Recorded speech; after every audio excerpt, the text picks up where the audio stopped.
فما زالت تلك دعواهم حتى جعلناهم حصيدا خامدين.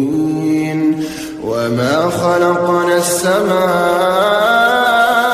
والأرض وما بينهما لاعبين. لو أردنا أن نتخذ لهوا لاتخذناه من لدنا إن كنا فاعلين. بل نقذف بالحق على الباطل فيدمغه فإذا هو زاهق ولكم الويل مما تصفون. وله من في السماوات والأرض ومن عنده لا يستكبرون عن عبادته ولا يستحسرون. يسبحون الليل والنهار لا يفترون. أم اتخذوا آلهة من الأرض هم ينشرون. لو كان فيهما آلهة إلا الله لفسدتا فسبحان الله رب العرش عما يصفون. لا يسأل عما يفعل وهم يسألون.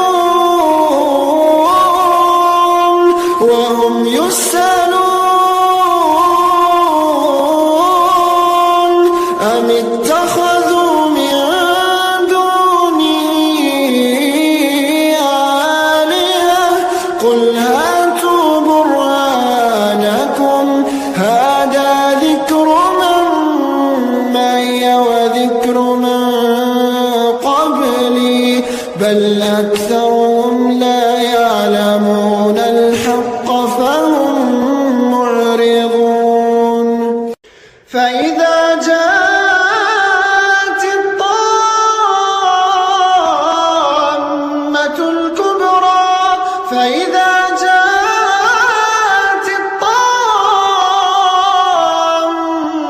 الكبرى يوم يتذكر الإنسان ما سعى وبرزت الجحيم لمن يرى فأما من طغى وآثر الحياة الدنيا فإن الجحيم هي المأوى.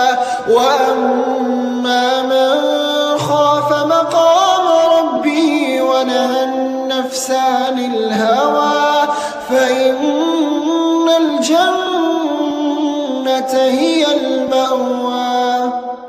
ويوم نسير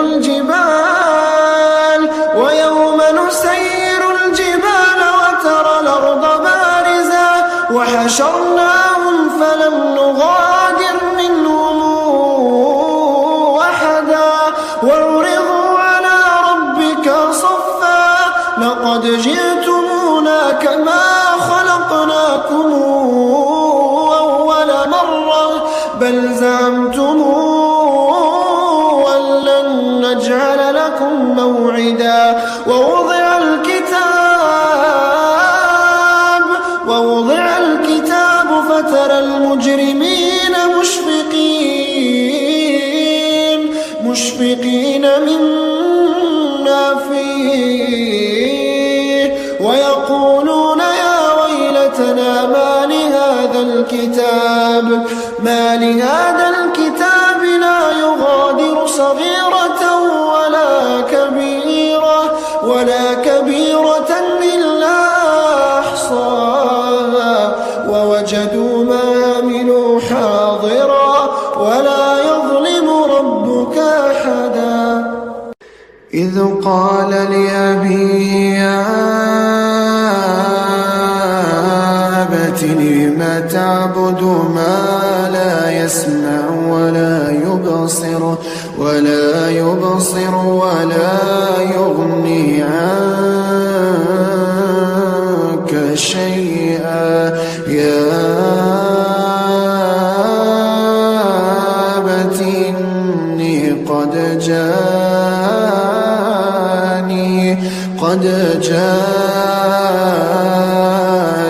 من العلم ما لم يأتك فاتبعني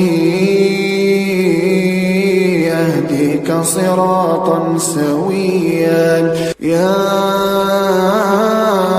أبت لا تعبد الشيطان إن الشيطان كان للرحمن عصيا يا أبت إني أخاف أن يمسك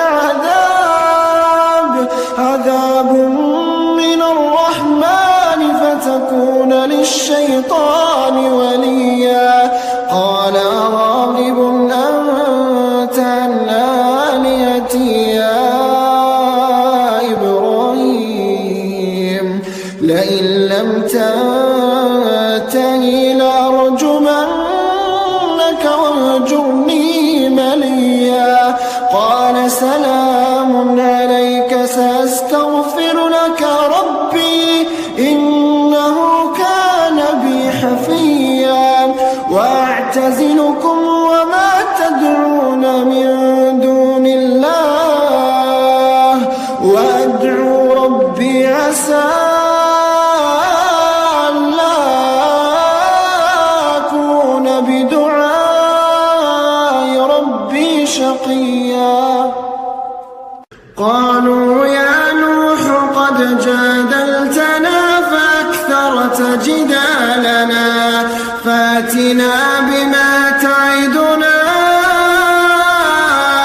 إن كنت من الصادقين قال إنما يأتيكم به الله إن شاء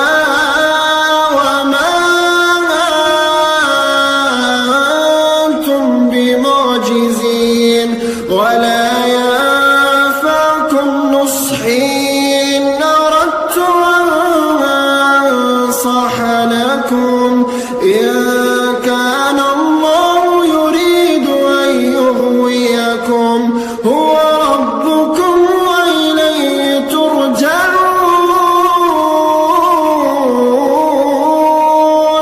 أم يقولون افتراه قل إن افتريته فعلي إجرامي وأنا بريء مما تجرمون وأوحي إلى نوح أنه لن يؤمن من قومك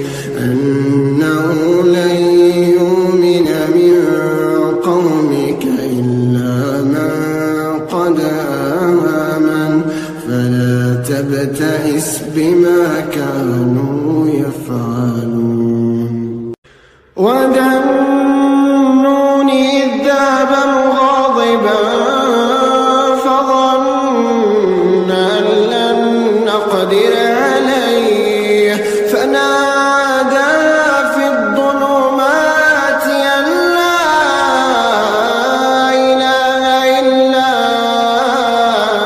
أنت سبحانك إني كنت من الظالمين فاستجبنا له ونجيناه من الغم وكذلك ننجي المؤمنين وزكريا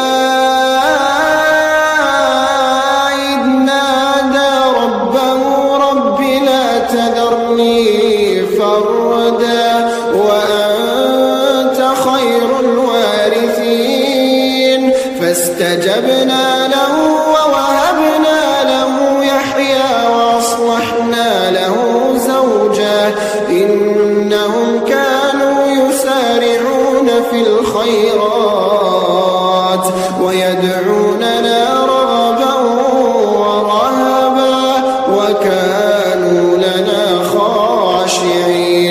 والتي أحصنت فرجها فنفخنا فيها من روحنا وجعلناها وابنها آية للعالمين.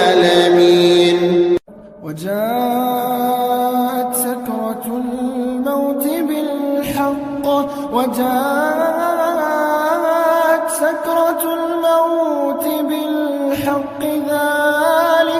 ذلك ما كنت منه تحيد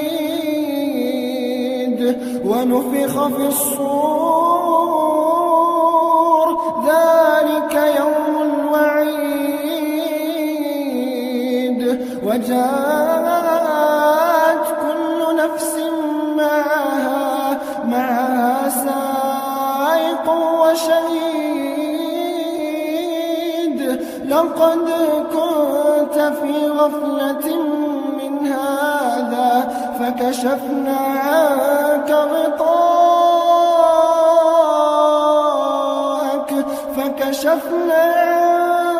غطاءك فبصرك اليوم حديد. وقال قرينه هذا ما لدي عتيد. ألقيا في جهنم كل كفار عنيد مناع للخير معتد مريب. الذي جعل مع الله إلها آخر فألقياه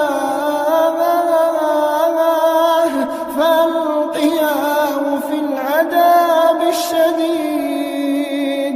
قال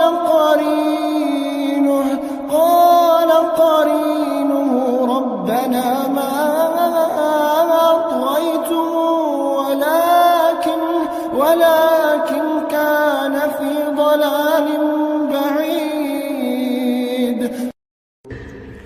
ولقد آتينا داود وسليمان علما وقال الحمد لله الذي فضلنا على كثير من عباده المؤمنين.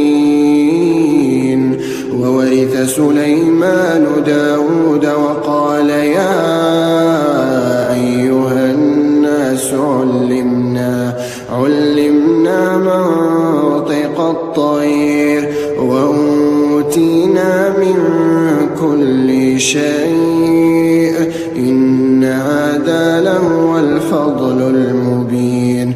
وحشر لسليمان جنوده من الجن والإنس والطير فهم يوزعون حتى إذا أتوا على واد النمل قالت نملة يا أيها النمل ادخلوا مساكنكم لا يحطمنكم سليمان وجنوده وهم لا يشعرون. فتبسم ضاحكا من قولها وقال ربي أوزعني أن أشكر نعمتك التي أنعمت علي وعلى والدي وأن أعمل صالحا ترضاه وادخلني برحمتك في عبادك الصالحين.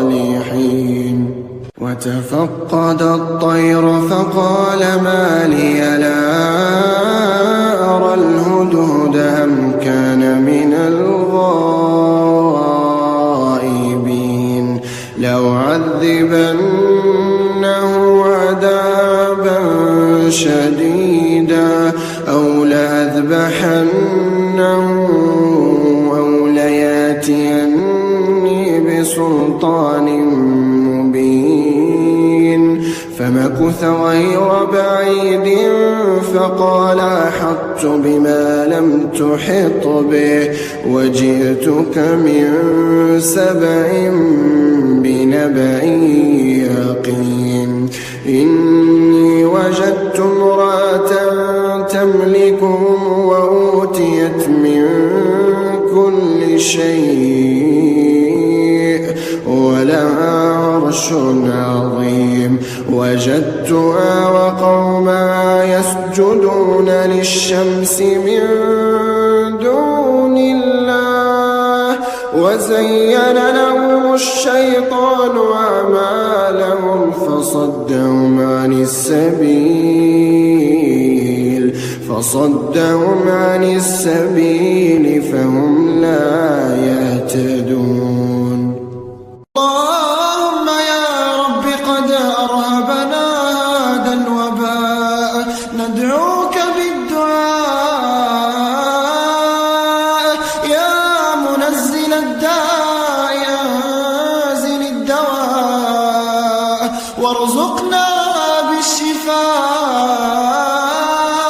وأبعد عنا البلاء يا مغيث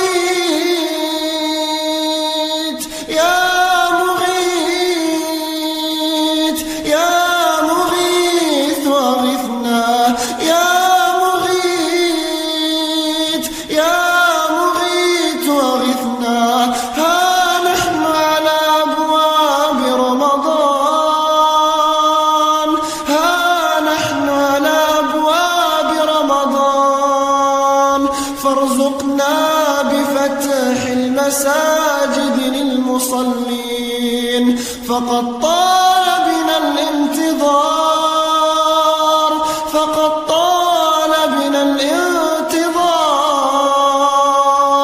فلا تحرمنا فيه من الصيام والقيام.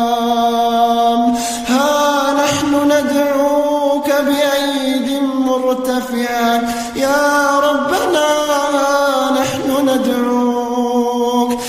نحن ندعوك بأيد مرتفعة وقلوب منكسرة وأعين دامعة أن تبعد عنا هذا الوباء أنت الكريم